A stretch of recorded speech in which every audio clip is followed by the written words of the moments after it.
Serikali yawaagiza viongozi wa halmashauri zote nchini kuchukua hatua dhidi ya watendaji wao wanaofanya ubadhilifu katika ukusanyaji wa mapato.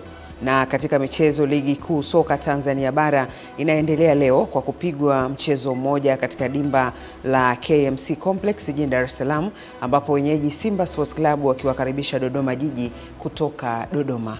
Habari za asubuhi watazamaji wetu, karibuni kwenye kipindi cha Asubuhi Njema ambapo tunakuwa na taarifa ya habari, na baada ya hapo tutapata fursa ya kuangalia vichwa vya habari vilivyopangwa mbele katika magazeti yaliyotufikia hivi leo. Jina langu ni Dorcas Ramos na tunaanza taarifa yetu ya habari. Serikali imewaagiza viongozi wa halmashauri zote nchini kwenda kuchukua hatua dhidi ya watendaji wao wanaokusanya ushuru kwa kuwa vipo vitendo vya ubadhilifu katika ukusanyaji wa mapato hayo. Agizo hilo limetolewa jijini Dodoma na naibu waziri wa nchi ofisi ya Rais, tawala za mikoa na serikali za mitaa TAMISEMI Daktari Festo Dugange wakati alipokuwa akifunga mkutano wa jumuiya ya tawala za mitaa nchini. Wasio waaminifu wanatempa na mifumo ya ukusanyaji wa mapato yetu.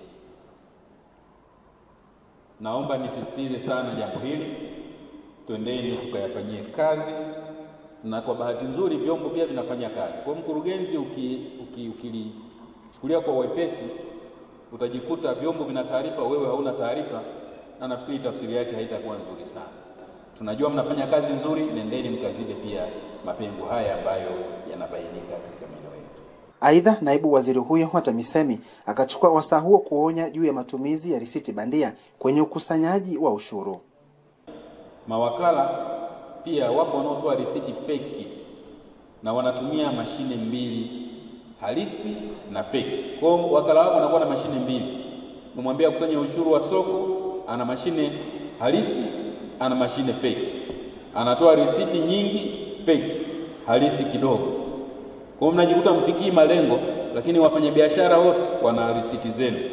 Yaani zile risiti zilizotolewa zingine ni feki. Nendeni mkafanye cross checking, nendeni mka cross examine muweze kujiridhisha na mchukue hatua zionekane zikichukuliwa. Kwa upande wake, makamu mwenyekiti wa ALAT Taifa Bwana Sima akachukua nafasi hiyo kuahidi kwa niaba ya wajumbe wenzake kwenda kuondoa changamoto zote zilizosemwa na Rais wa Jamhuri ya Muungano wa Tanzania Mheshimiwa Daktari Samia Suluhu Hassan wakati alipofungua mkutano huo. Mheshimiwa Rais, mbali ya kuwa mgeni rasmi katika mkutano wetu wa jana, yapo maelekezo ambayo aliyatoa, na sisi kwa ujumla wetu tukiwa kama wajumbe wa mkutano huo ambao ulihudhuriwa siku ya jana, tukuahidi kwamba maagizo hayo tuliyapokea, na sambamba na hilo tunaenda kuyatekeleza ndani ya muda mfupi, yapo ambayo tutakuwa tumeshaenda kutolea majibu. Kutoka Dodoma, Leonard Mwacha, Channel 10. Kamati ya kudumu ya Bunge ya Afya na Masuala ya Ukimwi imemtaka mkandarasi anayejenga hospitali ya kumbukumbu ya Mwalimu Nyerere kuongeza kasi na kuhakikisha taswira ya hospitali hiyo inakuwa ya kuvutia ili kwenda sambamba na lengo la serikali la kuboresha huduma za afya kwa wananchi sambamba na kutumika kama sehemu ya utalii tiba.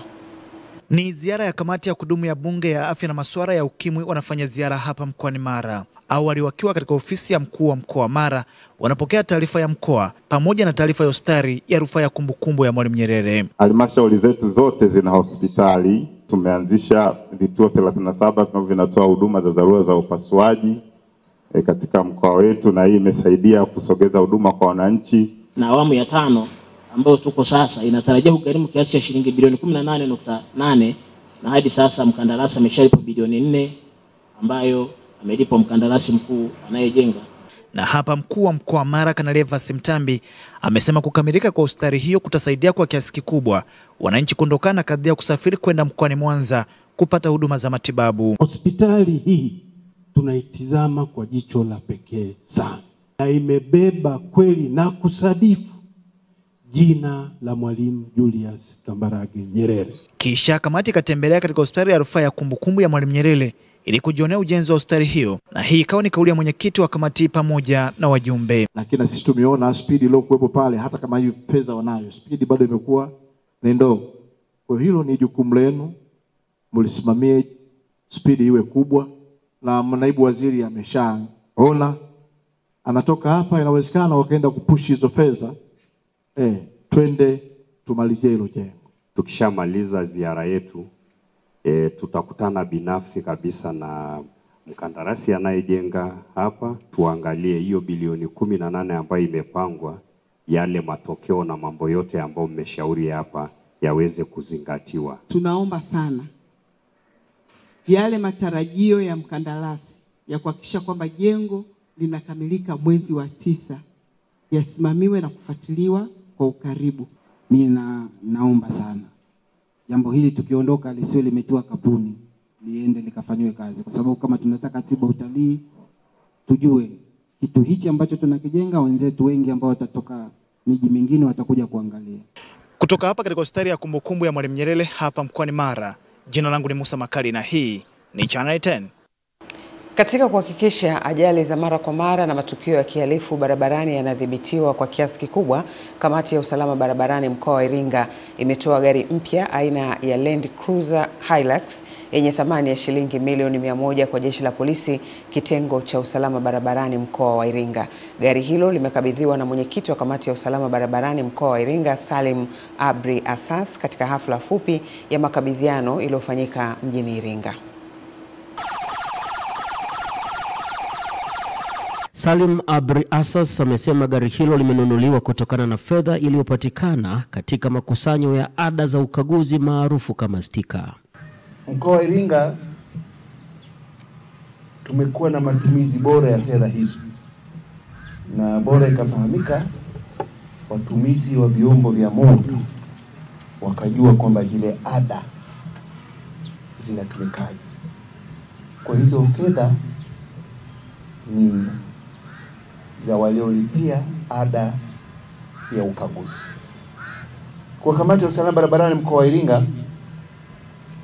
baada ya kurejeshewa zile fedha, akaona ni vyema tukanunua usafiri. Kwa upande wake, kamanda wa jeshi la polisi mkoani Iringa SACP Alani Bukumbi amesema jeshi hilo limeendelea kutoa elimu kwa umma juu ya kuimarisha usalama barabarani ili kupunguza ajali. Aidha, jeshi la polisi mkoa wa Iringa kupitia kikosi cha usalama barabarani kinafanya operesheni kwa kushirikiana na kikosi cha polisi jamii, lakini kikosi cha operesheni kwa kutoa elimu kwa wananchi na watumiaji wengine wa barabara, ikiwa ni pamoja na madereva, katika kuhakikisha kuwa ajali za barabarani zinazosababishwa na madereva wazembe zinadhibitiwa. Kimsingi, kama mnavyoliona gari letu hili ambalo limetokana na ada za ukaguzi wa magari ya stika za wiki anaenda kwa usalama barabarani, litatusaidia sana kwa sababu tuko na doria za masafa mafupi na masafa marefu. Kwa maana mkitazama mkoa wetu wa Iringa umepitiwa na barabara kuu 3, kwa maana ya kwamba Iringa kuelekea Njombe, Iringa kuelekea Morogoro, hali kadhalika Iringa kuelekea kule Dodoma. Clement Sanga, Channel 10, Iringa. Naibu Waziri Mkuu Dr. Doto Biteko amesisitiza umuhimu wa uwazi na uwajibikaji katika sekta ya madini na gesi, akieleza kuwa wananchi wanapaswa kufahamu jinsi rasilimali zao zinavyowanufaisha. Kauli hiyo imetolewa kwa niaba yake na Waziri wa Mambo ya Ndani Innocent Bashungwa wakati wa ufunguzi wa kikao cha 62 cha bodi ya 80 duniani kilichofanyika jijini Arusha na kuhudhuriwa na nchi wanachama 52 kutoka kote ulimwenguni. Dr. Biteko ameeleza kuwa Tanzania imejaliwa rasilimali nyingi na kampuni nyingi zimewekeza katika sekta ya madini na gesi.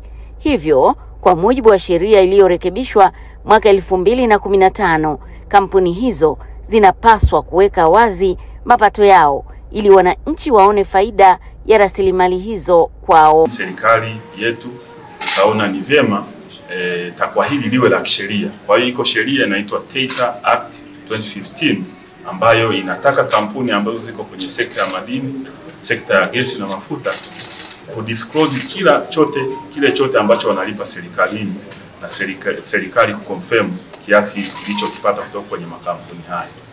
Kwa hiyo ni mafanikio makubwa tumeyapata, na dunia sasa imekuja kujifunza namna ambavyo Tanzania imekuwa mfano. Kwa upande wake, Waziri wa Madini Anthony Mavunde amesisitiza kuwa uwazi na uwajibikaji katika sekta ya rasilimali ni jambo nyeti, na kwamba kila mwekezaji anapaswa kuweka wazi mapato yake ili wananchi wanufaike. Eneo la uwazi na uwajibikaji kwenye sekta ya uziduaji inapewa kipaumbele kikubwa sana.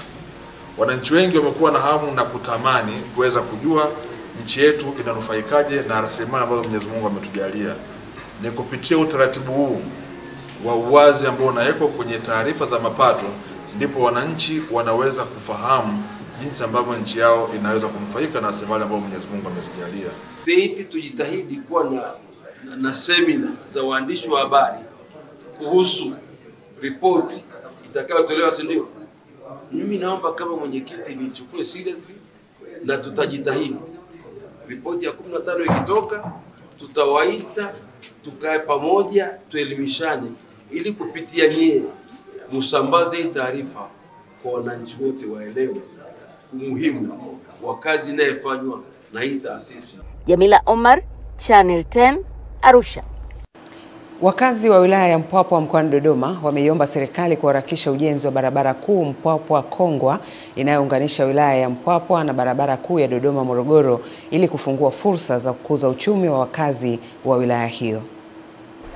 Kilio kikubwa kwa wakazi wa wilaya ya Mpwapwa mkoani Dodoma ni serikali ijenge kwa lami barabara kutoka Mpwapwa hadi Kongwa ili kuunganisha wilaya hiyo na barabara kuu ya Dodoma Morogoro. Inawezekana na sisi Mpwapwa ujenzi wa lami ufanyike, ndio kero yetu. Vumbi tumechoka.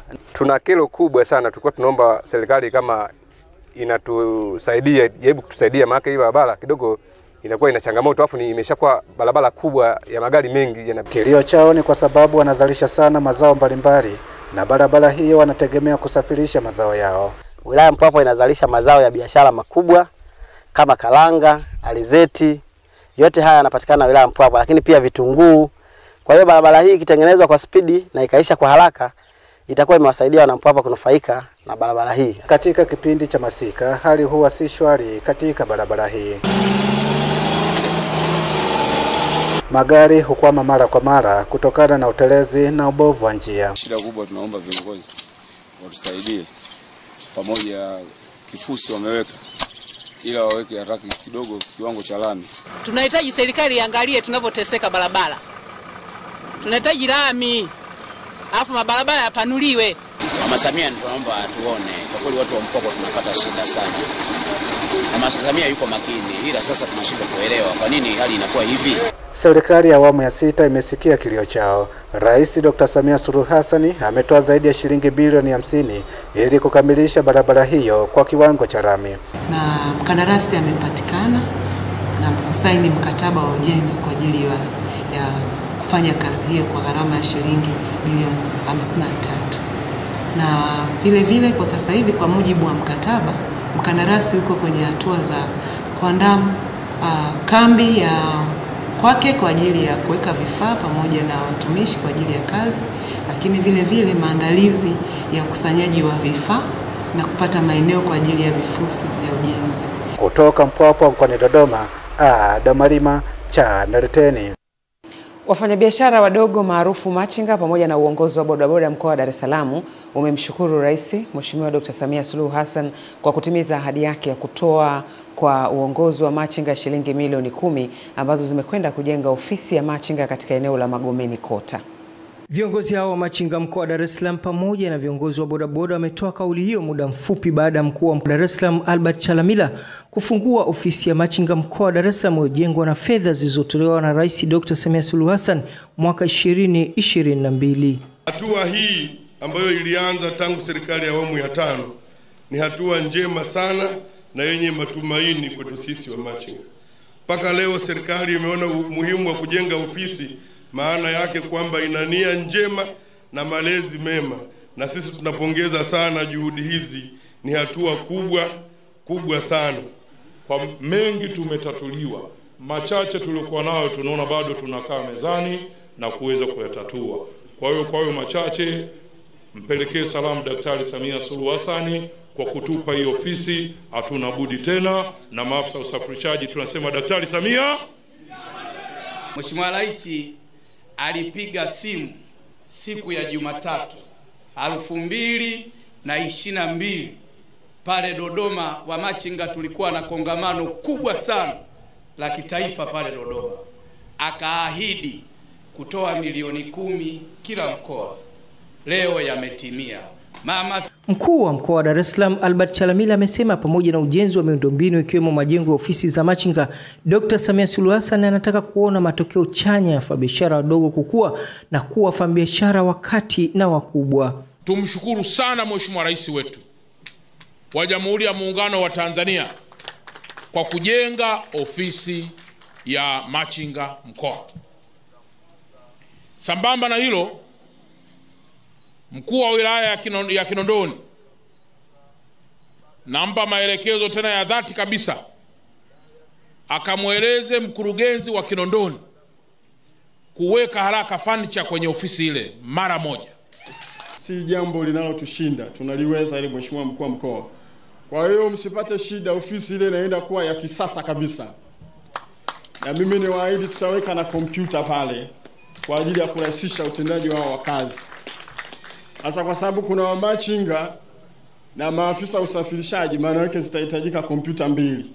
Kwa hiyo tutajitahidi tuweke kompyuta 2 ili mifumo ile mlioanzisha, database na program mbalimbali ambazo mko nazo na ambazo mnatamani kuziendesha za kumbukumbu za kibiashara zaidi ziweze kufanyika vizuri kwenye eneo hili. Hongereni sana. Na Hamisi Suleiman, Channel 10, Dar es Salaam. Kamati ya kudumu ya Bunge, uwekezaji wa mitaji ya umma PIC imeelekeza watendaji wa wakala wa vipimo nchini WMA kuongeza ubunifu katika utendaji wao ili kudhibiti malalamiko ya wananchi kupunjwa na wafanyabiashara wakati wa mauziano ya bidhaa mbalimbali ikiwemo mazao. Kamati ya PIC imetoa maelekezo hayo baada ya kutembelea mradi wa ujenzi wa jengo la makao makuu ya ofisi za WMA jijini Dodoma, ambalo ujenzi wake umekamilika na mkandarasi kukabidhi, ambapo litakuwa katika kipindi cha mwaka mmoja wa matazamio. Mwenyekiti wa kamati hiyo Augustine Vuma amesema watumishi wa wakala huo wanapaswa kuongeza ubunifu ili kuleta tija katika taasisi hiyo muhimu yenye jukumu la kusimamia haki ya mlaji katika vipimo nchini. Watanzania kwa muda mrefu sana wamekuwa na changamoto kwa muda mrefu historia wamekuwa na changamoto ya kupunjwa kwenye manunuzi ya biashara mbalimbali. Sasa ujio wa mradi huu maana yake nini? Maana yake unaamsha ari ya kufanya kazi kwa watumishi wa wakala wa vipimo Tanzania na ubunifu zaidi, jambo ambalo tunaamini itaongeza tija kwa maana ya makusanyo ya wakala, lakini pia morali ile itaenda kuwasaidia Watanzania kulindwa vizuri dhidi ya watu ambao wamekuwa sio waaminifu wa kuwapunja Watanzania kwenye vipimo mbalimbali. Kwa upande wake, Katibu Mkuu wa Wizara ya Viwanda na Biashara Dr. Hashil Abdalla ameihakikishia kamati kuwa serikali itasimamia kikamilifu utekelezaji wa maelekezo hayo, huku mshauri elekezi wa mradi wa jengo hilo kutoka Chuo cha Sayansi na Teknolojia Mbeya Musti akiishukuru serikali kwa kuwaamini wakandarasi wazawa kutekeleza mradi huo. Maelekezo yenyewe ni kwamba tuhakikishe ndani ya ule mwaka mmoja kipindi cha matazamio, basi kama kutatokea dosari zozote ziweze kurekebishwa. Kwa hakika tunamshukuru sana Mheshimiwa Rais kwa kutuwezesha, na hivi ndivyo ambavyo ile maono yake ya kutoa huduma bora kwa wananchi yanavyoenda kutimia, kwa sababu sasa watumishi wamepata maeneo sahihi, wamepata maeneo yenye hadhi ya wao kukaa. Hivyo tunatarajia jengo hili pamoja na mambo mengine litakwenda kuboresha utoaji wa huduma kwa mwananchi ambaye anahudumiwa na wakala wetu. Jambo la wakandarasi wa ndani pia kama hivi wameweza na tumeweza kuwasimamia na kukamilisha ndani ya wakati. Kwa hivyo wakiwezeshwa kwa maana ya financial na kusimamiwa vizuri, wanaweza kutoa zile huduma ambazo wanahitaji kuzitoa na kuweza kukamilisha miradi kwa wakati. Amani Mbando, Channel 10, Dodoma. Wananchi wa kijiji cha Mkwajuni, halmashauri ya wilaya ya Tunduru mkoani Ruvuma, wameiomba serikali kuwajengea zahanati kwa lengo la kuwaondolea adha ya kutembea umbali wa kilomita 10 kwenda kupata huduma za afya ya uzazi kwa mama wajawazito katika hospitali ya wilaya. Wakizungumza na Channel 10, baadhi ya wananchi wa kijiji cha Mkwajuni wameishukuru serikali kwa kukamilisha mradi wa maji ambao unakwenda kudumia watu zaidi ya 2000, lakini changamoto kubwa walionayo kwa sasa ni ukosefu wa kituo cha kutolea huduma za afya. Huku diwani wa kata Kidodoma Shabani Kuchi amesema tayari wananchi wameanza zoezi la kufyatua tofali pamoja na kuchangishana fedha. Kupunguza changamoto tulizonazo za kutoka Mkwajuni mpaka Kidodoma au kutoka Mkwajuni mpaka Tunduru mjini ni mbali, inapelekea wazazi tunajifungua njiani, hatuna sehemu ya kliniki tunafanyia kwenye vijiwe, imekuwa ni shida. Swala la afya maanake ni swala muhimu sana, alitakiwa huduma hiyo ifuate kutoka sehemu moja kwenda sehemu nyingine. Sisi tunaamini kwamba kijiji cha Mkwajuni maanake tukiwa na zahanati basi itakuwa ni jambo zuri sana ambalo tutakuwa tumeshatupunguzia shida nyingi sana kama zile ambazo tumeanza kuzipata huko nyuma mpaka sasa. Akiwa katika mkutano wa hadhara kwa lengo la kusikiliza kero za wananchi, mbunge wa jimbo la Tunduru Kaskazini Hassan Kungu amewapongeza wananchi wa kujitolea nguvu kazi zao na kuahidi kuifanyia kazi changamoto hiyo kwa lengo la kuondolea adha ya kutembea umbali mrefu, kwani serikali ya awamu ya 6 imeendelea kuboresha huduma za afya. Kwa jitihada na juhudi hizo mlizoanza kuzionyesha, muendeleze kuzifanya na hatimaye mnyanyue boma lifike kwenye linta. Kazi nyingine yote tuachieni sisi. Sisi tutamalizia, tutapaua, tutapiga lipu, tutaweka rangi, tutaweka milango mpaka na vifaa tiba na wahudumu wa afya pia. Kutoka Ruvuma, Ditanyuni, Channel 10. Naam, na katika anga za michezo tunaelezwa kwamba ligi kuu soka Tanzania bara inatarajiwa kuendelea leo kwa kuchezwa mchezo mmoja utakaopigwa uwanja wa KMC Complex Mwenge jijini Dar es Salaam, ambapo wenyeji Simba Sports Club wakiwaalika Dodoma Jiji ya Dodoma. Wakizungumza na wanahabari wa michezo jana, makocha na wachezaji wa timu hizo wameeleza kukamilika kwa maandalizi yake, huku kila upande ukiahidi kuonesha mchezo mzuri. Tumejiandaa kucheza na Dodoma, na kwangu mimi nasema kwamba haiwezi kuwa mechi rahisi, na hasa katika mzunguko huu wa pili. Dodoma ni timu ambayo ni nzuri, timu ambayo ina mwalimu mzuri, mwalimu mshindani. Siku zote mwalimu Meki ni mwalimu ambaye anapenda sana ushindani, na hata ukiangalia katika mechi yetu ya kwanza na Dodoma haikuwa mechi rahisi. Dodoma ilikuwa ni mechi ngumu sana. Kwa hiyo sisi Simba tunajua ugumu wa Dodoma, tunajua ushindani wao, na tumejipanga pamoja na ugumu wao na ushindani wao tukahakikisha tunapata matokeo katika mchezo wa kesho. Kama wana timu nzuri, wanachezaji ambao wazoefu, wachezaji kama kina Ajibu ambao ni wachezaji ambao wanaweza kucheza mechi yoyote na bila kuleta hofu yote, kuleta upinzani. Kwa hiyo sisi tumejipanga pamoja kwamba na ugumu wao na uzuri waliokuwa nao, kwetu sisi ni muhimu sana alama 3 katika mchezo wa kesho. Ni mchezo wa aina gani tunakuja kucheza? Ligi sasa hivi inaendelea mwishoni. Kwa hiyo pointi sasa hivi ni muhimu sana. Kwa Simba pointi muhimu kwa sababu wakipata bado yuko kwa nafasi ya kugombea ubingwa, na sisi pointi tukizipata ni muhimu kwa sababu bado tunafukuzia juu. Kwa hiyo nafikiri maandalizi tulishafanya Dodoma, na sasa hivi tuko tayari, tumekuja Dar es Salaam tayari kwa ajili ya mchezo. Hilo ndio kubwa. Tuko tayari kwa mchezo wetu wa kesho ambapo tunaenda kupambana na Dodoma Jiji. Tunafahamu kwamba Dodoma Jiji ni timu nzuri yenye wachezaji wazuri na wenye mwalimu mzuri, kwa hiyo tunatarajia kupata upinzani wa hali ya juu katika mchezo wa kesho, lakini sisi kama wachezaji tunajua kabisa mchezo wetu wa kesho tunatakiwa tupate matokeo ya ushindi.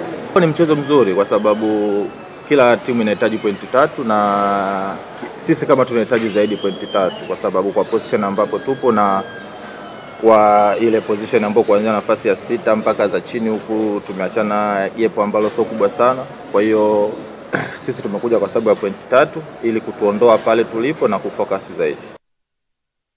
Naam, mwisho wa taarifa yetu ya habari. Baada ya muda mfupi tunapata fursa ya kuangalia vichwa vya habari vilivyopewa kipaumbele katika magazeti yaliyotufikia hivi leo. Endelea kuwa nasi.